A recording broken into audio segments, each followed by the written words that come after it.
ఘట్టమనేని జయకృష్ణ సినీ జీవితం, సినీ పయనం గనక గమనిస్తే నాకు సూపర్ స్టార్ కృష్ణ నటించిన 'దొంగలకి దొంగ' సినిమా గుర్తుకొస్తుంది. అందులో ఒక మంచి పాటుంది.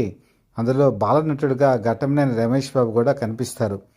ఎవరేమన్నను తోడు రాకున్నా ఒంటరిగానే పోరా బాబు పో, నీ దారి నీదే సాగిపోరా, నీ గమ్యం చేరుకోరా. అద్భుతమైనటువంటి ఈ సాహిత్యం, ఈ పాట ఇప్పటికీ కూడా మన మధ్యలో కదలాడుతూ ఉంటుంది. ఈ పాటలో చాలా డెప్త్ ఉంది, చాలా మంచి మీనింగ్ కూడా ఉంది.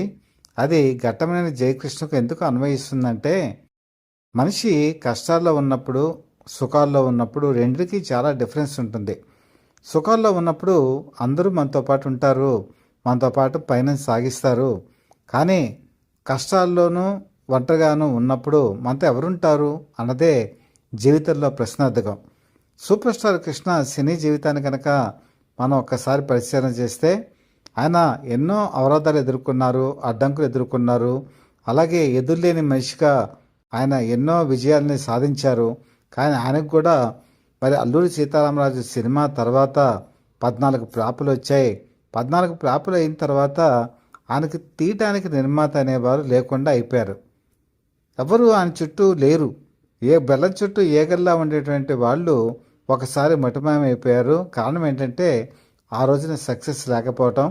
అప్పుడు తానే నిర్మాతగా ఉండి పద్మాలయ ఉంది కాబట్టి ఆయన పాడి పంటలు తీశారు. సూపర్ డూపర్ హిట్ అయింది. ఆ తర్వాత అనేక మంది నిర్మాతలు మళ్ళీ ఆయనతో సినిమా తీయటానికి క్యూలు కట్టారు. ఇది ఆయన సినీ జీవితంలో 2-3 సార్లు జరిగింది ఇలాంటి ఇన్సిడెంట్స్. అలాంటి ఇండస్ట్రీలో మనకి ఏముంటుందంటే, ఒక సక్సెస్ ఒక ఆత్మవిశ్వాసాన్ని పెంచుతుంది. అలాగే మన చుట్టూ మనుషులను కూడా పెంచుతుంది. అలాగే మన అటువంటి ఒక ధైర్యాన్ని కూడా పెంచుతుంది. ఎందుకు చెప్తున్నానంటే మాట, ఈరోజు ఆయన సినిమా మంగాపురం రిలీజ్ అయినప్పుడు ఆయనే అన్ని ప్రమోషన్ యాక్టివిటీస్ చేసుకోవాల్సి వచ్చింది. ఆయనే అన్నీ చెప్పుకోవాల్సి వచ్చింది సినిమా గురించి. అఫ్కోర్స్ మిగతా వాళ్ళు కూడా ఉన్నారనుకోండి, లేరని మనం చెప్పలేము. ఆయనకి తోడుగా మరి సీనియర్ నటుడు నరేష్ ఉన్నారు, అలాగే తమ్మారెడ్డి భరద్వాజ లాంటి వాళ్ళు ఉన్నారు, అలాగే వాళ్ళ తాతగారు ఏంటంటే బంగారి, అలాగే జి ఆదిశేషరావు లాంటి వారు ఉన్నారు. ఇలాంటి వాళ్ళందరూ ఉన్నారు. సినీ అభిమానులు ఉన్నారు, సూపర్ స్టార్ కృష్ణ అభిమానులు ఉన్నారు. అందరూ చేయూతనిచ్చారు, సహకరించారు, ముందుకు వెళ్ళేలా సహకరించారు. అయితే ఇక్కడ మెయిన్ ప్రధానమైనటువంటి విషయం ఏంటంటే, పద్మాలయ ఒకనొక టైంలో చాలా అద్భుతాలు సృష్టించింది. 1975 సంవత్సరంలో అగ్ని పరీక్ష అనేటువంటి సినిమా తీసి సూపర్ స్టార్ కృష్ణ తొలిగా ఈ స్టూడియో మీద నిర్మాణం చేపట్టారు. కారణం ఏంటంటే, ఏ నిర్మాత చేయటువంటి సాహసం చేయాలి అంటే అది ఒక పద్మాలయ ద్వారానే సాధ్యమవుతుంది.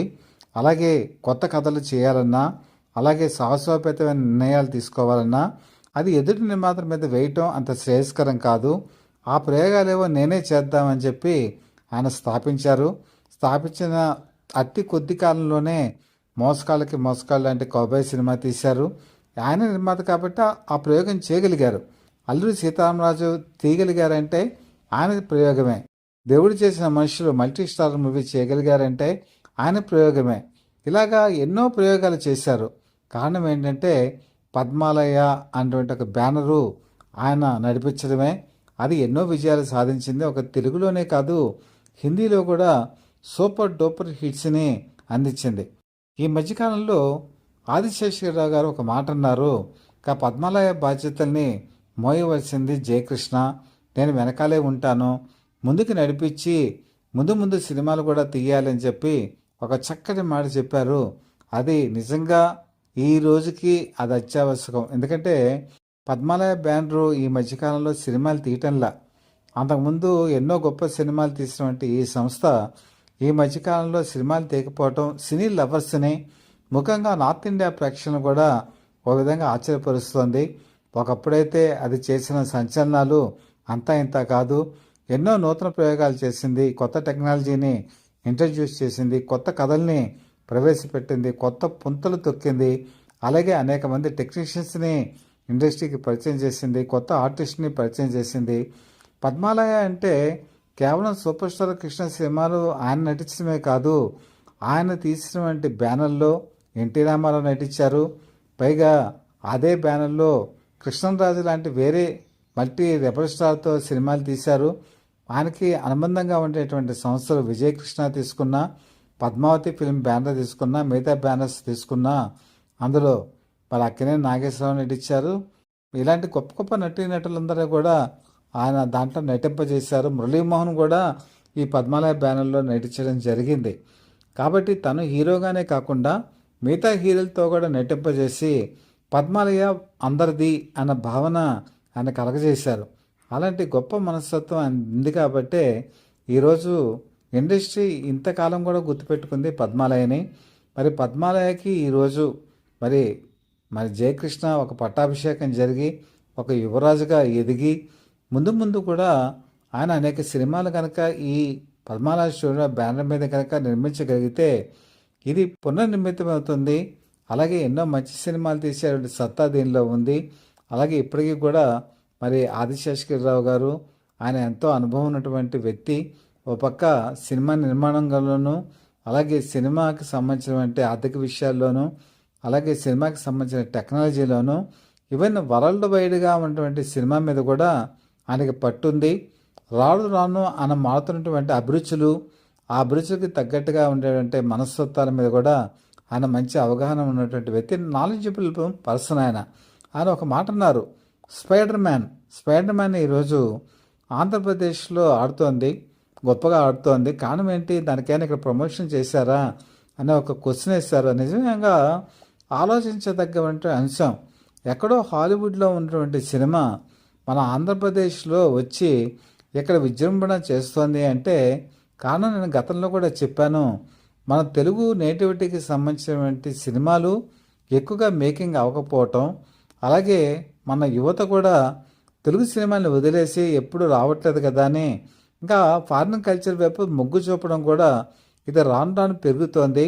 కాబట్టి తెలుగు నిర్మాణం, తెలుగు చిత్రాల నిర్మాణం, మన సెంటిమెంటు, మన జీవన విధానం ఇవన్నీ కూడా ప్రతిబింబించే సినిమాలు రావాలి.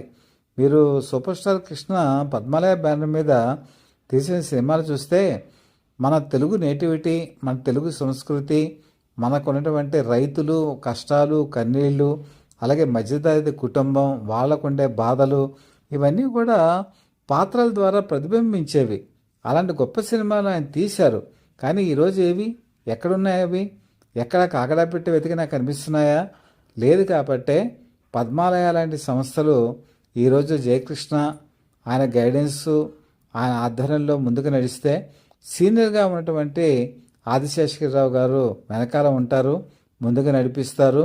దాంతో పద్మాలయ ఒక్కటే కాదు, పద్మాలయ మిగతా సంస్థలతో కూడా కలిసి పార్ట్నర్షిప్ బేసిస్ మీద కూడా సినిమాలు తీసే అవకాశం ఉందని ఫిల్మ్ నగర్లో వార్తలు వస్తున్నాయి. ఇది ఇంకా మంచి పరిణామం.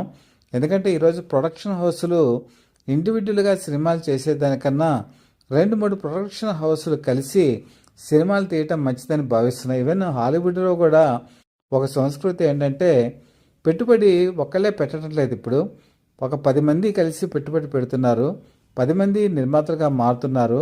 నిర్మాతలుగా మారి వాళ్ళు ఆ సినిమాని రిలీజ్ చేస్తున్నారు, వచ్చే లాభాలని పంచుకుంటున్నారు. ఇది హాలీవుడ్లో రీసెంట్గా వస్తున్నటువంటి ట్రెండ్.